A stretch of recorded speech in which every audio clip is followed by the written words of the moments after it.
Bismillahirrahmanirrahim. Assalamualaikum warahmatullahi wabarakatuh. Alhamdulillah, nikmatillah wa syukrulillah.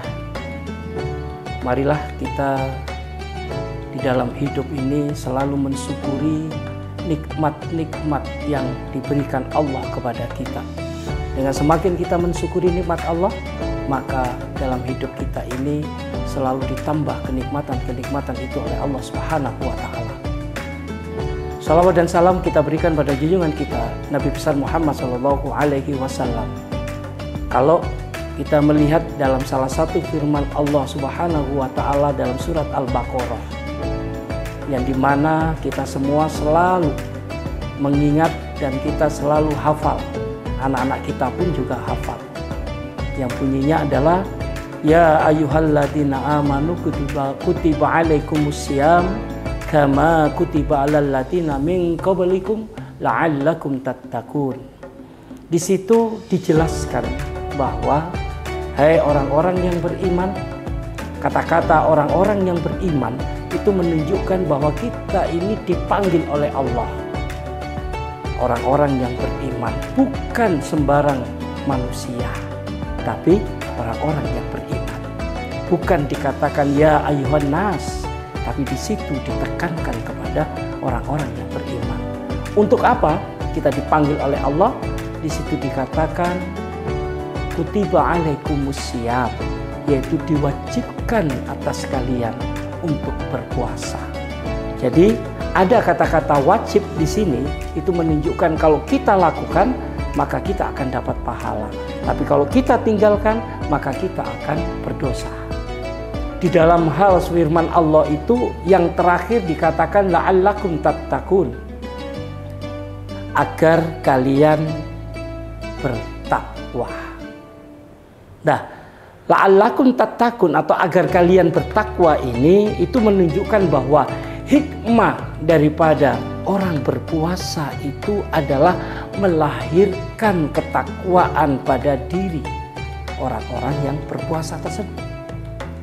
Berarti kalau pada waktu dia melakukan yang disebut dengan puasa, yang disebut dengan sholat 5 waktu, dan juga hal-hal yang lainnya yang diwajibkan oleh Islam, maka secara otomatis dia akan lahir, yaitu orang-orang yang senantiasa dalam hidupnya menjalankan perintah Allah dan menjauhi larangan-larangan Allah.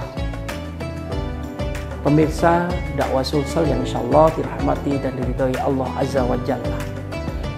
Dengan adanya itu, maka salah satu ulama yaitu Syekh Atta bin Khalil itu mengatakan takwa itu ada 3 perkara, atau hakikat takwa itu ada 3 perkara.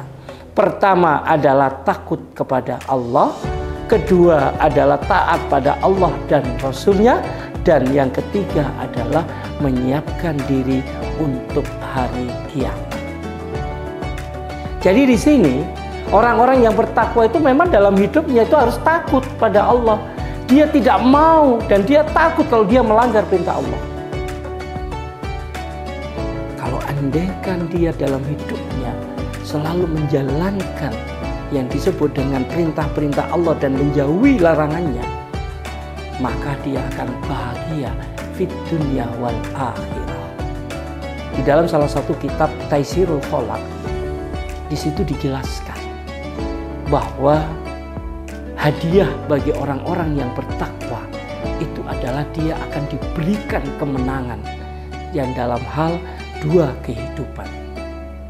Kehidupan pertama adalah di dunia, dan kehidupan kedua dia akan diberikan kemenangan, yaitu kehidupan yang ada di akhirat.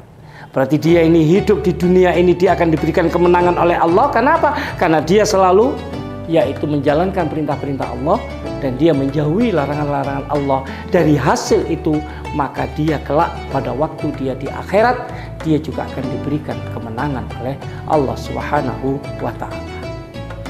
Ungkapan dari salah satu sahabat, takwa itu juga dikatakan al-khawf minal jalil wal amali bitanzil wal istiqdadu liyaumil rahim. Takwa adalah takwa takut oleh Allah yang Maha Agung, mengamalkan Al-Quran, dan mempersiapkan diri untuk hari akhirat. Jadi di sini kita harus takut pada Allah kalau kita ini melanggar perintah Allah. Yang kedua adalah ayo kita amalkan, yaitu membaca Al-Quran. Sesudah membaca kita amalkan isi yang ada di Al-Quran itu. Minimal bulan Ramadan ini ayo kita isi dengan membaca Al-Quran. Kalau kita ini bisa, yaitu sampai 1 bulan 30 juz, khatam 1 kali. Kalau andaikan kita masih bisa, kita targetkan juga bisa 2 kali khatam, yaitu dalam 1 bulan, atau bisa jadi 3 kali khatam dalam 1 bulan. Insya Allah kalau itu semua kita lakukan, maka Allah Subhanahu wa Ta'ala akan memberikan berkah dan juga derajat orang-orang yang mulia dalam diri kita, yaitu orang-orang yang bertakwa. Demikian yang bisa saya sampaikan. Akhiri kalam, Assalamualaikum warahmatullahi wabarakatuh.